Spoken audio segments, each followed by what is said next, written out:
Wilson has been happily married to Tom Hanks for 18 years, but these days, Tom is better known as Rita Wilson's husband, because this summer she's showing off her sexy and sinister side on Broadway in the hit musical Chicago. Please welcome the adorable Rita Wilson.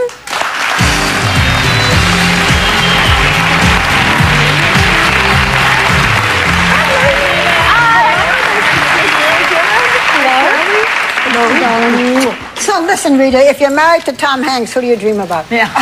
Tom Hanks. Yeah, he's a dream come true. Why would I dream about anybody else? I don't know. He's The ideal about husband. Tom Hanks. You know, I talked about mentioning that Alan Dershowitz, and we were wrong in saying that he walked around nude, but there was also in the same item, this from Tom Hanks. He says, usually when I'm in a hotel room, I strip down naked and walk around the patio. That's as close as I get to feeling of anonymity and power. Did you know he did that? First of all, that's not true. Well, it was so funny. And when I heard that, I thought to myself, this sounds exactly like one of his jokes that he would say to a reporter who has no irony or sense of humor and took it literally. That's exactly what must have happened. He does that. Yeah, he's wacky. Yeah, exactly. So I think that's what it must be. Cleared that up. Clearly. And by the way, how many hotel rooms have balconies? I just want to say. I thought about that too. Yeah. Where? Why do you say he's an ideal husband? What makes him an ideal husband? Gosh, well, we've been together. We've been married 18 years.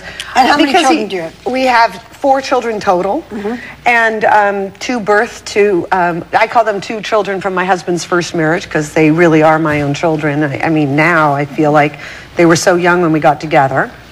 And what makes him an ideal husband is he listens, he has an amazing sense of humor. Right. He's really cute, and we have a great time together. We have shared kind of values and a desire to be committed to each other. That's really what it is. Yeah. That's basically what makes it. But you know, we who know you know that you're a wonderful actress, but you kind of put your career on the back burner with the children and everything, and now you're singing and dancing and you're all over that stage and wonderful in Chicago. You said this was a dream. I mean, this is tough work. What do you want to do it for? It is, well, it's one of those weird things. I don't know. I mean, you sort of commit to something, and it's because when you really want to do something badly, you find a way to make it happen. Clearly, what did you want to do so badly? I wanted to sing and dance. When I thought back on the things in my life that gave me the most joy, it was always singing and dancing, acting, that sort of thing. But to add all those elements together, it's completely the most exhilarating thing in the world, and virtually impossible to be in a bad mood when you're singing and dancing. Do you do the cartwheels and the splits? And I do it all. I do the cartwheels, not the splits. I leave that to other more professional dancers. Having to learn the choreography and stuff, that was the most difficult part for me on Dancing with the Stars. Like either the names of the moves or the choreography. Was there anything that was really hard for you? Yeah, there was. First of all, when you're learning all the dance moves, they have names for all these dance moves, and it's not the French names, because this is Fosse choreography. So it's things like, you know, let's take it from the Lolas into the Pippins. We'll do a joke for a Waterhall. Did you make up your own names for them? That's what I wound up doing. I do one called the Paris. It's based on Paris Hilton. Because there's when you see her, she always has a pose called, I call it the Paris. She does. You'll see it. It goes like this. Right? Am I right? So I do a move like that in the show, in the Roxy number. I call it the Paris. Were you nervous at all? And did Brooke Shields, I know you guys are friends, did she offer any advice to you? She had done it. Yeah, she was great. Brooke Shields and Melanie Griffith I had both spoken to before I decided to take the role, because I wanted to know, can I do this? Is this insane or what?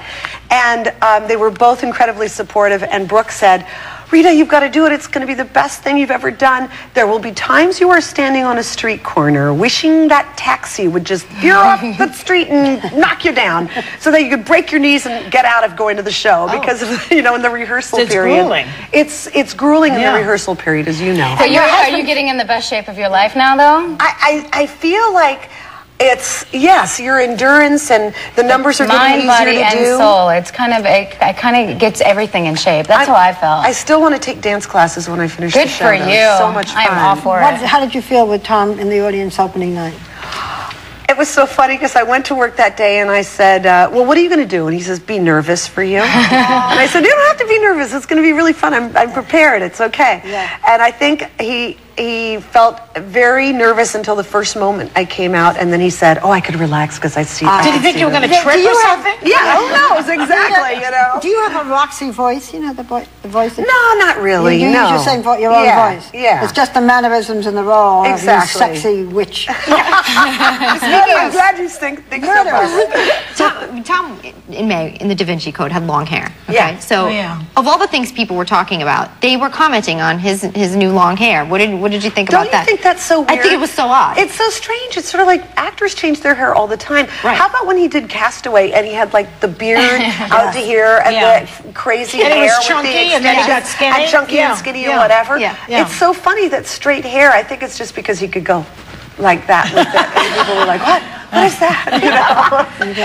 He's so embedded in the American imagination as a movie star and an idol that people don't like him to vary, probably. To veer off it's like that, Cary right. Grant could never be anything but Cary Grant. Can you imagine like Cary Grant with an afro or something? Yeah, you it would can. be different. Tom's like You that. could not do that. No. Well, we love him. I've interviewed him so many times. Maybe we'll do a play with him. Well, they produced a movie together. I mean, a Big Fat And Nia Greek was here Wedding. last week. We That's did my right. Big Fat Greek Wedding. But what and about Nia doing was a here. play with Tom? Or a movie? I don't know about that because have you ever really seen that work? With the husband and Where the the wife? husband You and don't the wife feel the work and chemistry. you don't feel it. It gets a little like you're always saying, "Wow, they're really married. I wonder what they had for dinner tonight." Yeah. Do you think they'll go out for dessert after? I don't know. It's like I think it takes people you out like of it it a when the little bit. husband and the wife, the real, are fighting, like in Who's Afraid of Virginia Woolf. Yes. Where Elizabeth Taylor and Richard Burton played it. Right. And you felt like that was like real interesting to watch. Well, listen, That's let me good. tell you, they're not fighting now because she's on the stage and he ain't. Right. So, thank you, Rita. We've been Thank trying for a you. long It's so time. We much just fun want to to tell be you here. that if you're in New York, you know what great fun Chicago is, and you can catch Rita Wilson at the Ambassador Theater here in New York City until August 6th, right? Great. Try to. We'll be Thank right you. back. Nice one.